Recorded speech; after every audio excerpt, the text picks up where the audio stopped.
안녕하세요. 잠언 시작합니다. 잠언은 지혜 문학으로 분류되어 있는데요.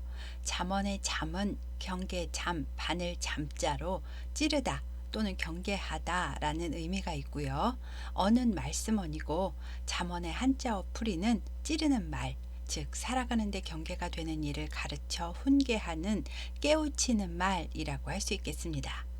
영어로는 proverbs, 앞에서 말하다 라는 뜻이니까 미리 말하다 라는 뜻으로 주의사항 혹은 예방주사 같은 의미가 있습니다. 히브리어로는 마샬이라고 하고 비교하다 라는 뜻이며 복수형으로 미슐레라고 부르기도 합니다. 무엇을 비교하냐면요. 지혜자와 우매자, 의인과 악인, 생명과 죽음 등 대조적인 것을 서로 비교하면서 삶의 다양한 가치들과 무엇이 옳은 행동인지 풀어낸다 라는 의미입니다. 잠언이 속담이나 격언과 다른 점은요. 일단 저자가 나와 있고요.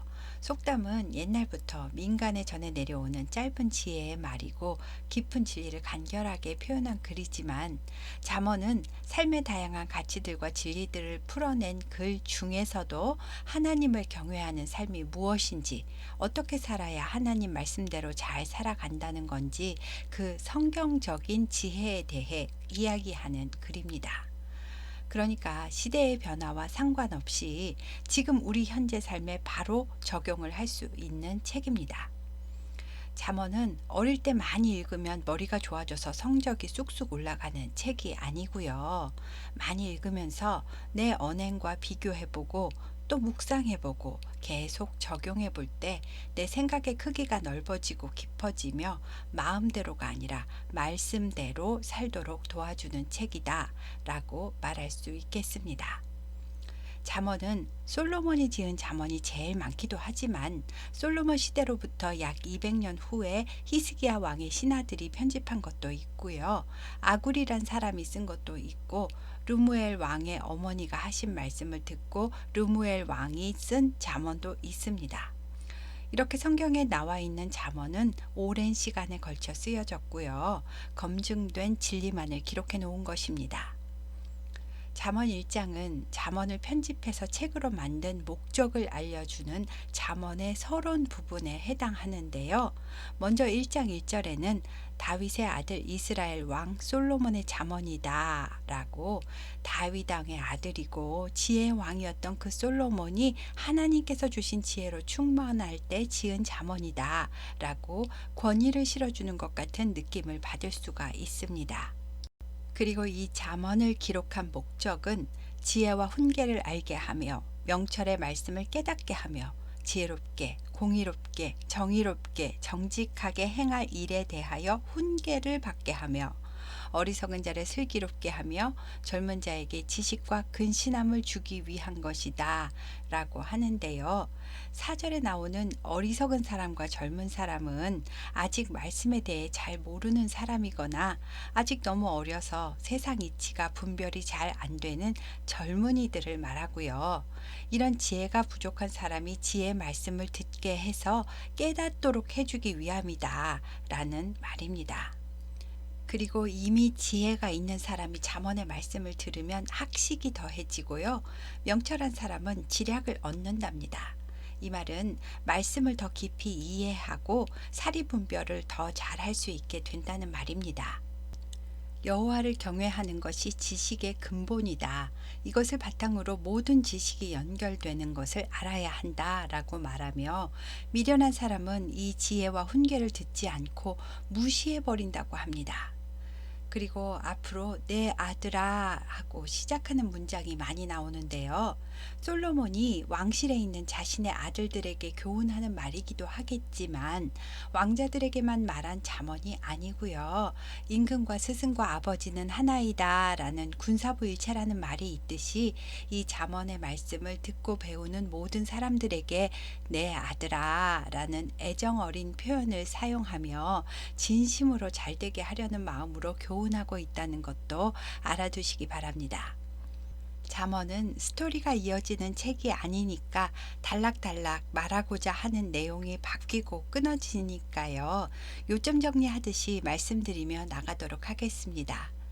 첫째, 아버지와 어머니가 말씀하시는 훈계를 무시하지 말고 잘 받아들이면 그것이 나중에 너에게 큰 유익이 될 것이다 라고 교훈하는데요. 젊었을 때 어른의 말을 귀담아 듣는 지혜만 있어도 그 청년은 이미 지혜를 담을 그릇이 준비된 것이니 반은 성공했다고 말할 수 있습니다. 둘째, 악한 자가 너에게 와서 야, 저 무죄한 사람에게 함정을 파서 그를 치고 거기서 나오는 보화를 우리 같이 나누자. 네가 조금만 도와주면 다 함께 큰 돈을 벌 수 있어. 라고 꼬셔도 이런 악한 일에는 가담하지 말아라. 새가 빤히 보는 앞에서 그물을 치면 헛일이지 아무도 모를 거라고 생각하겠지만 하나님이 다 보고 계신다는 것을 알아야 한다. 무죄한 자의 피를 흘리는 악은 생명으로 갚아야 할 것이다. 라고 교훈하고 있습니다. 다음 20절부터 마지막 33절까지는 지혜를 의인화해서 지혜가 말을 하는데요. 길거리에서, 광장에서, 시끄러운 길목에서, 성문 어귀와 성중에서 아주 열심히 사람들이 모이는 곳곳마다 찾아가서 지혜가 큰 소리로 외친다고 합니다. 너희 어리석은 사람들아, 도대체 언제까지 어리석음을 좋아하며 거만을 기뻐하며 미련한 자들은 지식을 미워하겠는가? 나 지혜가 하는 책망을 듣고 회개하고 돌이켜야 한다. 그러면 내가 나의 영을 너희에게 부어주며 지혜의 말씀을 깨닫도록 해주겠다. 만일 그렇게 하지 않고 계속 나의 교훈을 멸시하면 너희가 재앙을 만날 때 내가 비웃을 것이고 도와달라고 기도해도 응답해주지 않을 것이다. 너희가 하나님을 경외하지 않고 말씀의 교훈을 받지 않았으니 너희는 너희 행위의 열매를 먹을 것이고 자기 꾀에 배부를 것이다. 오직 내 말을 듣는 자는 평안히 살 것이고 재앙의 두려움이 없이 안전할 것이다.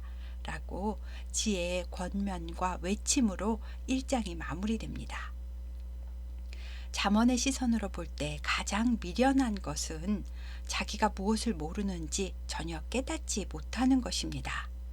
자아가 강한 것과 멘탈이 강한 것은 매우 다른 것이지요. 자아가 강한 사람은 내가 나를 잘 아니까 내 생각이 맞다고 굳게 믿기 때문에 다른 사람의 말에 귀를 기울이거나 책망의 말을 수용하거나 잘못을 인정하는 일은 거부하고 자기의 뜻대로만 밀어붙이려고 합니다. 잠언 1장은 시편 1편에 복 있는 사람은 악한 길로 가지 않으며 여호와의 율법을 즐거워한다라고 말한 것처럼 하나님을 경외함이 지식의 근본이다. 악한 길로 가지 말고 부모의 말씀에 자식이 순종하듯이 지혜의 말씀을 받아들여라 라고 말하고 있습니다. 다음은 잠언 2장입니다. 역시 아버지가 아들에게 말하듯이 내 아들아 라고 시작하고 있고요. 지혜는 하나님께로부터 온 것이니까요. 나의 말을 듣고 나의 계명을 내게 간직하면 이라고 1인칭을 사용했어도 솔로몬의 말과 솔로몬의 계명이 아니라 하나님의 율법과 하나님의 말씀을 내 안에 간직하면 이라는 뜻이고요. 은을 구하는 것 같이 감추어진 보배를 찾는 것처럼 적극적으로 지혜를 찾으면 여호와 경외하기를 깨닫게 되고 하나님을 알게 될 것이다 라고 합니다. 하나님을 알게 된다는 말은 하나님이 원하시는 것이 무엇인지 그의 뜻을 알게 된다는 말입니다. 그러면서 공의와 정의와 정직, 곧 모든 선한 길을 깨닫게 될 거라는데요. 공의는 공평하고 고결하신 하나님의 의를 말하고요. 정의는 공동체 외 사회적인 의를 말하고 정직은 나, 즉 개인의 의를 말합니다. 비슷한 것 같지만 영역의 범위가 조금 다르지요. 히브리어로 하면 공의는 체다카라고 하는데 하나님 앞에서 옳은 것, 가난한 자를 구제하는 것, 다시 말하면 혼자 힘으로 살아갈 수 없는 사람을 돕는 것을 의미한답니다. 또 정의는 미슈파트, 즉 공정한 재판을 의미합니다. 부자라고 봐주는 거 없는 공정함을 말합니다. 그러니까 righteousness, 공의, justice, 정의, honest, 정직 이 세 가지가 하나님이 보실 때 선한 길이 되는 겁니다. 또 이 지혜가 내 마음에 들어오면 나의 영혼이 즐겁고 악한 자의 길을 분별할 힘이 생기니까 악한 자의 올무에 걸려 넘어지지 않는답니다. 마지막으로 지혜는 우리를 선한 자의 길로 인도하며 의인의 길을 지키게 한다라고 지혜가 주는 유익을 말해주고 있습니다. 다음은 잠언 3장입니다. 3장도 내 아들아 하고 시작하면서 지혜가 주는 복에 대해 말해주고 있는데요. 나의 법을 잊어버리지 말라는 말은 하나님의 말씀을 머리가 나빠서 까먹는 게 아니고 몰라 나 그냥 잊어버릴래 하고 번거롭고 귀찮은 마음에 의도적으로 외면하는 것을 말하고요. 내 마음으로 나의 법을 지키라 라는 말은 겉으로만 지키는 척하는 것이 아니라 내 마음으로 율법을 인정하고 진심으로 지켜라 라는 뜻입니다. 이것은 하나님을 경외하는 사람이어야 가능하겠지요. 그렇게 하면 장수와 평강이 있을 것이고 은총과 귀히 여김을 받는다고 말하고 있습니다. 또 마음을 다하여 여호와를 신뢰하고 내 명철을 의지하지 말며 모든 일에 하나님을 인정해라. 그리하면 너의 길을 인도해 주실 거다. 이 지혜가 내 몸에 좋은 약이 되어서 너의 몸과 마음을 건강하게 해줄 거다 라고 말합니다. 그 다음 소산물의 처음 익은 열매로 여호와를 공경하면 내 창고가 가득히 차고 포도즙 틀에 새 포도즙이 넘칠 것이다 라고 하는데, 이것은 네가 먼저 성전에 11조를 내면 나중에 10배로 갚아줄게 라는 베팅 개념이 아니고요. 내게 주신 모든 소득이 하나님으로부터 온 것임을 인정하고 소득을 주신 것에 감사를 드리는 마음과 내 소득이지만 레위인과 가난한 이웃을 위해 따로 떼어 나누는 마음, 그런 마음이 너에게 있으면 하나님께서 너의 필요를 다 채워주실 것이다 라는 의미입니다. 그 다음 하나님의 징계를 가볍게 여기지 말아라. 하나님은 아버지가 그 사랑하는 아들을 징계하는 것 같이 너를 깨닫게 해주시려고 징계를 내리시는 거다. 그러니 여호와의 꾸지람을 싫어하지 말아라. 지혜를 얻는 것이 은을 얻는 것보다 낫고 그 이익이 정금보다도 더 가치가 있다. 하지만 지혜는 그냥 주어지는 것이 아니다. 네가 얻으려고 애를 써야 하는 것이다. 이 지혜를 얻으면 생명나무를 얻는 것처럼 지혜가 내 영혼의 생명이 될 것이고 네가 가는 길에 평안이 있을 것이다 라고 합니다. 그리고 만약에 너의 손에 선을 베풀 힘이 있으면 마땅히 베풀 자에게 아끼지 말고 베풀어라.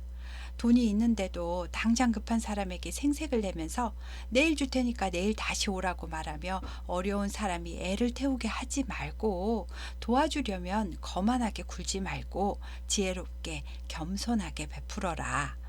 또 포악한 자가 하는 어떤 행위도 따르지 말고 악인이 부를 이루는 것도 부러워하지 말아라. 지혜로운 사람은 결국 영광을 기업으로 받게 되지만 미련한 사람은 재산이 많고 지위가 높아져도 결국엔 그 미련한 행위 때문에 수치를 받게 될 것이다 라고 말하며 3장을 마칩니다. 다음은 잠언 4장입니다. 4장도 아들들아 라고 시작하고요. 내가 전하는 선한 도리, 즉 지혜의 법을 떠나지 말고 명철을 얻으려고 노력해라. 지혜가 너를 보호할 것이고 너를 지킬 것이다. 지혜의 말씀을 잘 듣고 너의 것으로 받아들이면 지혜가 너를 정직한 길로 인도할 거다. 지혜가 너를 훈계하거든 생명처럼 꽉 붙들고 놓치지 않도록 해야 한다. 그래야 욕심에 이끌려 악한 자의 길로 들어서는 것을 막을 수 있다. 내 아들아, 내 말에 주의하며 내가 말하는 것에 내 귀를 기울여라. 말씀을 내 눈에서 떠나게 하지 말며 내 마음속에 지켜라. 그것을 얻는 자에게 생명이 되며 그의 온 육체에 건강이 됨이니라. 모든 지킬 만한 것 중에 더욱 너의 마음을 지켜라. 생명의 근원이 이에서 남이니라. 구부러진 말을 내 입에서 버리고 삐뚤어진 말을 내 입술에서 멀리하라. 내 눈은 바로 보고 내 눈꺼풀은 내 앞을 곱게 살펴 내 발이 행할 길을 평탄하게 하며 내 모든 길을 든든히 해라. 좌로나 우로나 치우치지 말고 내 발을 악에서 떠나게 하라 라고 지혜를 지키기 위해 애를 쓰라는 당부를 하며 4장을 마칩니다. 지혜를 지키는 방법 중에 가장 중요한 것이 마음을 지키는 것이랍니다. 또 마음을 지키는 방법 중에 가장 조심해야 하는 것은 말입니다. 마음의 상태가 말로 고스란히 다 드러나기도 하지만 말하는 습관이 나의 마음과 생각을 조정할 수도 있기 때문입니다. 특히 남을 험담하는 구부러지고 삐뚤어진 말은 꼭 버려야 합니다. 그 다음은 눈입니다. 악하고 폭력적인 것과 주술적인 영화나 뉴스들을 계속 보면서 눈에 담는 것은 사실 위험합니다. 보통 보는 것과 듣는 것은 동시에 이루어지기 때문에 이런 것들을 계속 보고 들으면 그 정보가 사진이 저장되듯이 나의 뇌 속에 다 담겨서 생각으로 연상작용을 하게 됩니다. 그러면 하나님의 선한 것들로 가득해야 할 내 마음과 생각이 더러운 것들로 채워지게 되니까요. 악한 자의 행실이 어떠한지는 간파를 하되 악한 자들과 어울리거나 범죄를 미화한 영상들을 재밌다고 찾아보는 것은 지혜를 내 마음에 간직하는데 방해가 될 수 있습니다. 다음은 잠언 5장입니다. 5장은 아마도 젊은 남자들에게 말씀해 주는 내용인 것 같은데요. 음녀에 대해 말해주면서 성은 가정 안에서 지켜져야 한다. 자기 배우자를 두고 외도를 하면 수치를 당할 수 있고 죽임을 당할 수도 있고 네가 열심히 모은 재물을 다른 사람에게 다 뺏길 수도 있다라고 경고합니다. 음녀는 자기 배우자를 버리고 자신의 욕정을 따라 여러 남자와 관계하는 여자를 말하는데요. 어쩌면 당시에 바알과 아세라 신당에서 일하던 매춘을 하는 신녀들을 말하는 것일 수도 있습니다. 신들이 흥분하면 비를 내려준다고 신당에서 매춘을 하던 이방신의 풍습이 있었는데요. 이런 것에 흥미를 가지고 성적인 유혹에 빠지면 안 된다고 교훈하는 내용입니다. 음녀는 결국 너를 패망의 길로 인도할 것이다 라고 경고하면서 젊어서 결혼한 너의 아내를 내 집안에 있는 너의 우물 혹은 너의 샘물이라고 비유하면서 성에 대한 갈증 해소는 내 집에 있는 너의 아내 한 사람으로 만족하고 내 아내를 복되게 즉 자녀를 낳아 기르게 하라 라고 교훈하고 있습니다. 물론 지금은 세상이 많이 바뀌어서 여자가 자식을 많이 낳아야 복된 것은 아니지만 여자도 남편 한 사람으로 만족하고 다른 데 눈 돌리지 말고 서로 사랑하면서 살아야겠습니다. 다음은 잠언 6장입니다. 6장의 표제에는 실제적인 교훈이라고 써 있고요. 일상생활에 꼭 필요한 여러 가지 실제적인 이야기들을 하고 있는데 그 첫 번째가 보증입니다. 내 아들아, 내가 만일 이웃을 위하여 담보하며 타인을 위하여 보증하였으면 내 입의 말로 내가 얽혔으며 내 입의 말로 인하여 잡히게 되었느니라 하고 야, 너 올무에 걸렸다. 이제 큰일 났어 라고 합니다. 헤어날 방법은 네 스스로 구원하는 방법밖에 없다.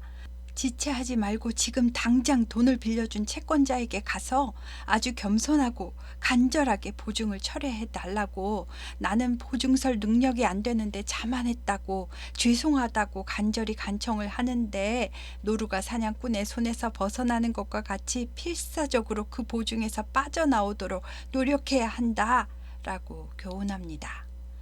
이것도 옛날 상황이지 지금은 은행에서 한번 사인하고 대출 나가면 아무리 사정해도 소용이 없습니다.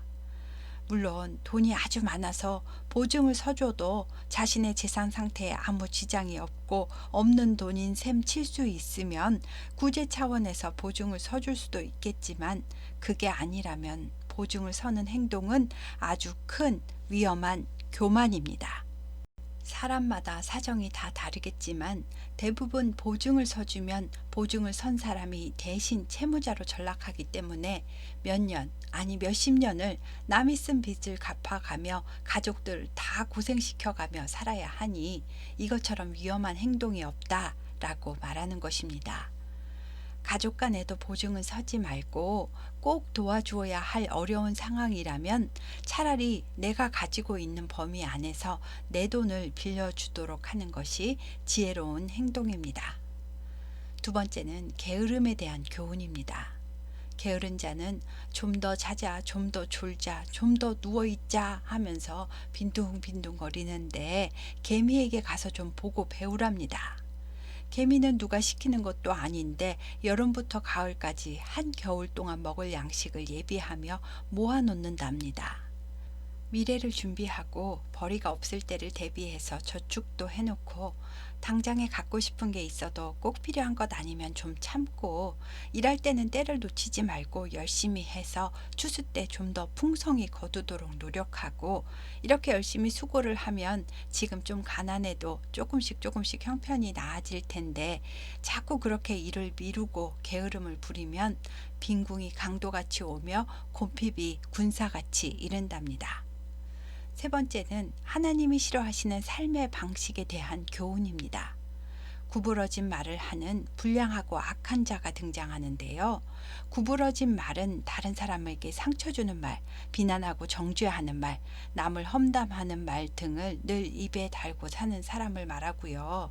여기에서 불량하다는 우리나라 정서로 좀 껄렁껄렁한 청소년의 이미지가 아니고요. 아주 몹쓸 인간 정도의 나쁜 사람을 의미합니다. 이 사람은 눈짓을 하며 발로 뜻을 보이며 손가락질을 하며 그의 마음에 패역을 품으며 항상 악을 꾀하고 다툼을 일으키는 사람인데요. 이런 사람은 삶이 온통 악으로 가득 차 있으니까요. 갑자기 닥쳐오는 재앙을 만나 순식간에 망하고 회복되지 못한답니다. 그리고 하나님께서 미워하시고 싫어하시는 것이 예닐곱 가지가 있는데 교만한 눈과 거짓된 혀와 무죄한 자의 피를 흘리는 손과 악한 괴교를 꾀하는 마음과 빨리 악으로 달려가는 발과 거짓을 말하는 망령된 증인과 및 형제 사이를 이간하는 사람이랍니다. 마음이 겸손한데 내 눈이 혼자 교만해서 사람들을 흘기며 내려다볼 수 없고 마음이 진실한데 내 혀가 혼자서 거짓말을 할 수가 없듯이 모두 악한 마음을 품고 악을 행하는 사람들의 행동입니다. 하나님이 미워하시고 싫어하시는 행동인 만큼 나도 항상 조심하고 이런 사람은 가까이 하지 않도록 조심해야겠습니다.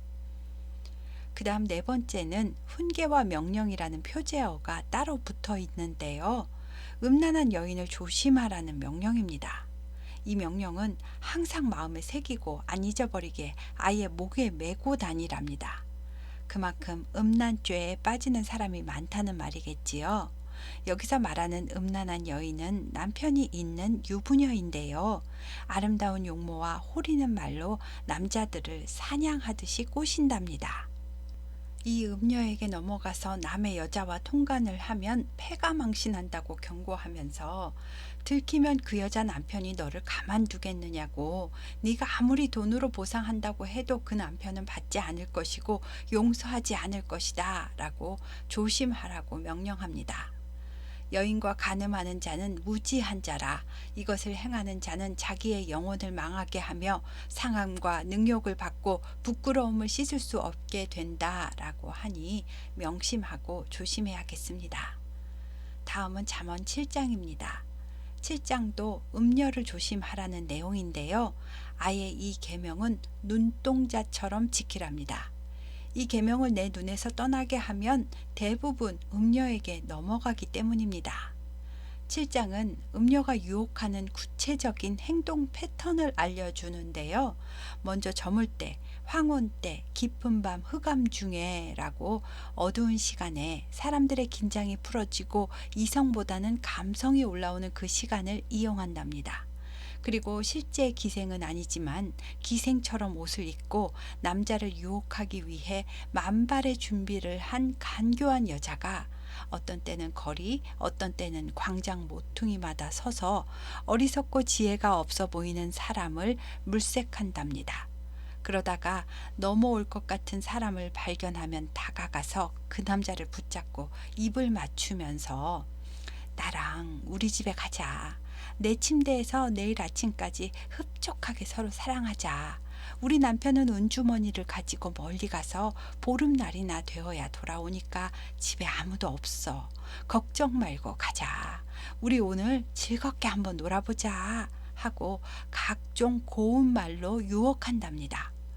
그러면 이 어리석은 남자가 그 여자를 따라서 좋다고 곧장 그 집으로 따라 들어간다는데요. 성경은 그 모습이 마치 도살장으로 끌려가는 소와 같고 미련한 자가 벌을 받으려고 쇠사슬에 매이러 가는 것과 같답니다.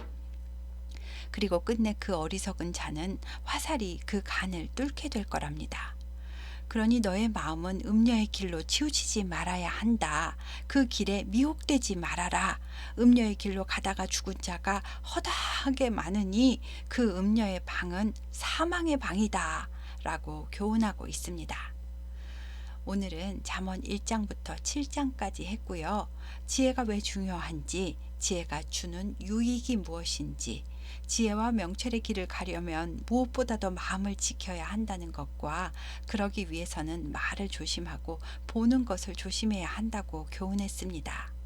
그리고 일상생활에 일어날 수 있는 실질적인 사례들을 들어 교훈했고요. 반드시 잊어버리면 안 되는 중요한 교훈 중 하나는 음녀를 조심해라 였습니다. 이것은 남자들만 해당되는 것이 아니고요. 여자들도 음남을 조심해야 합니다. 그의 집은 스올의 길이며 사망의 방으로 내려가는 길이랍니다. 감사합니다.